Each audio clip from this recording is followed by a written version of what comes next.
الذين يبلغون رسالات الله ويخشونه ولا يخشون أحدا إلا الله. Олар сондай Алла Тағаланың сөзін жеткізетіндер ғалымдар. Одан қорқады, Алладан басқа ешбіреуден қорқпайды. Осындай дін насихат айтатын, дін үйрететін, дінге шақыратын ислам ғалымдарының сипаты осындай екен. Және осы бүгінгі біздің насихатымыз осы насихат туралы, насихат айтатындар туралы.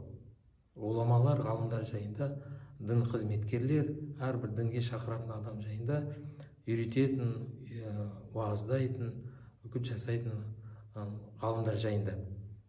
Енді ғалымдар, бірнеше ғалым айтып кетеді осы жайында, айтқан кезде айтады, ислам насихаты, діни уағыз, насихат екі қысым ортасында қалып қойып жатыр.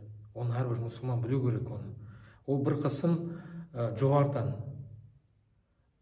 жоғардан мынаны айт, мынаны айтпа деп бұйрық беріледі. Екінші қысым ол ахуал жамаир деп. Ахуал жамаир деген ол көпшіліктің ой, пікірлері, яғни басқаша айтып, оларды ырза ету. Оларға ұнайтын нәрсені айту, олар мынаны айт, мынаны тыңдағымыз келеді, мынаны тыңдағымыз келмейді. Сонымен екі қысымға түседі. Енді бірінші қысымға адам пенде болғасын, оны қорққаннан сақтану, енді адам баласы өзіне зиян болмасын деп, оны бір ақтауға түсінуге болады ондай адамдар. Бірақ екінші қысым, енді ол жерде көпшілік енді не істейді? Көпшілік енді сол үшін бұл жерде ниеті емес, жақсы емес деп түсіндіреді. Басқа бір ғалым айтады, рияның бір түрі. Өйткені адам дін, Аллаға шақыратын адам рия жасайды. Адамдардың ырзалығын іздейді. Көпшіліктің, аудитория тыңдаушылардың оларға осы керек, осы тыңдағысы келеді, мынаны тыңдағысы келмейді, мынаны айтсам оларға ұнайды, мынаны айтсам ұнамайды, жақпайды, соған қарап сөйлейді екен. Сол үшін бір жерлерде оқыдым, сол жерде айтады, адам дін уағыздаушы адамдарға не ұнайды, не қалайды, оны қарамау керек. Оларға не керек, соны айту керек. Олар ұнамаса да, хадис шәрифінде айтады, құлил хаққа уәләу кана мурра, ақиқатты айт, ол ащы болса да, жақпаса да біреуге шындықты айт деп.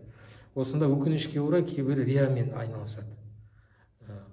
Таухид, бір Аллаға шақыру орнына өздері рия жасап, Аллаға серік қосады. Адамдар ырзалығын іздеп жүреді. Басқа сөздерде ғалымдар айтады, өзі ғалымдар үш түрі ғалым болады. Уламаул ахира, ахирет ғалымдар. Енді аттар түсінікті, олар таза ахирет үшін, сауап үшін, таза дін үшін берілген сауап үшін жүретін адамдар. Екінші түрі ғалымдар уламау султан, олардың аттарынан да белгілі сұлтан ғалымдар, яғни жаңа бұйрықпен айтатын.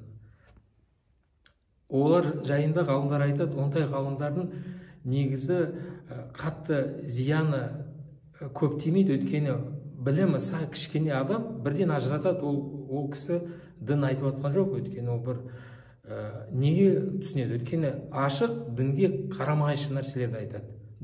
Құранда бұлай, хадисте бұлай, ғалымдар бұлай десе, олар соны қарама-қайшы айтады.